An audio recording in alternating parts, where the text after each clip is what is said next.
శ్రీ లలితా పరమేశ్వరి చక్రపురం ఛానల్కి స్వాగతం సుస్వాగతం.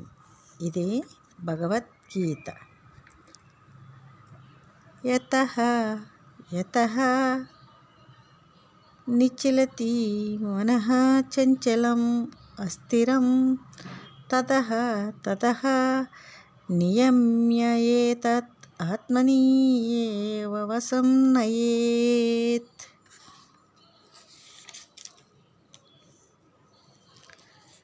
అర్జున, స్థిరత్వం లేనిది చంచలమైనది అయిన మనస్సు ఏ ఏ విషయముల నుండి ఇతర విషయముల వైపు ఎక్కడెక్కడికి పరిగెత్తుతుంటుందో ఆ విషయములనన్నిటినీ మరల్చి నిగ్రహించి ఈ మనసును ఆత్మతత్వానుభవమునందు వశం చేసుకోవాలి. అర్జున, అన్నిటినీ నిగ్రహించాలి. నిగ్రహించకపోతే సాధకుని తన వశం చేసుకుని సర్వనాశనం చేస్తుంది. మెల్లమెల్లగా అనే ప్రసక్తి లేదు.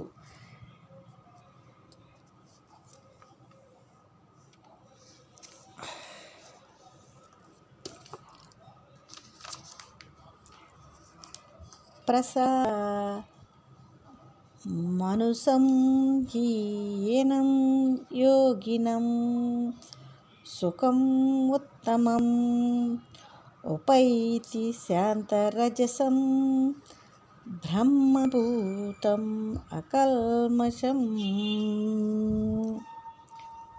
అర్జున, ప్రశాంతమైన మనసు కలవాడును రజోగుణ ప్రభావములైన కామాదులు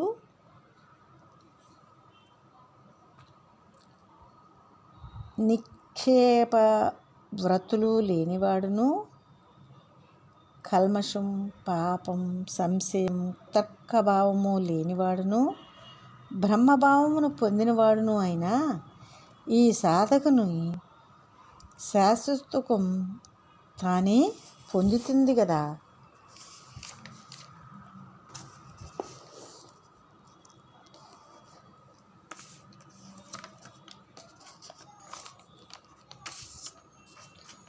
యుంజన్ ఏవం సదా ఆత్మానం యోగి విగతకల్మషః సుఖేన బ్రహ్మ సంస్పర్శం అత్యంతం సుఖం అశ్నుతే. ఇలా మనసును బుద్ధిని సదా ఆత్మతత్వ సాధనయందు నియమిస్తూ కామాదులనే కల్మషాలను విడిచి సాధనలోని లొసుకులను సవరించుకుని సాధకుడు సుఖముగా అనాయాసముగా బ్రహ్మ ప్రాప్తి అత్యంత సుఖమును అనుభవిస్తాడు అర్జున అని భగవానుడు అంటూ ఉన్నాడు. ఇంకేమంటున్నాడంటే,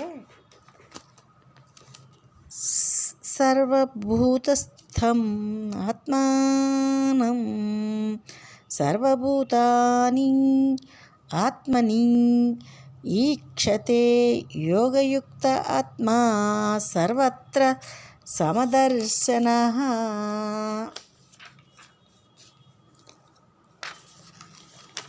చరాచరములలో అంతటా జగద్భావమును విడిచి సమమైన ఆత్మతత్వమును చూసేవాడు ఆత్మతత్వమునందే నియమింపబడిన మనసు గలవాడును అయిన సాధకుని దృష్టి